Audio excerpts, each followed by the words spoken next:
le SMM nitsanganany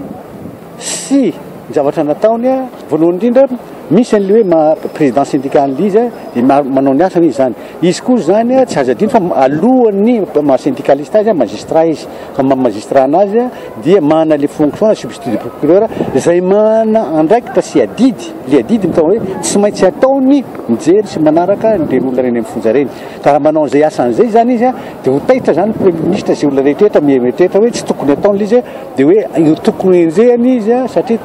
satria manao ny asany eo zany le diko sanandro za tenako manokana zany dia hoe le ady ataoko dia hoe mba tokony hanao ny asany amin'ny fahamarinana amin'izay le olona fa tsy hanao zavatra kototo fotsiny sy hanao fitiavan-tena ka mitovy amin'ity président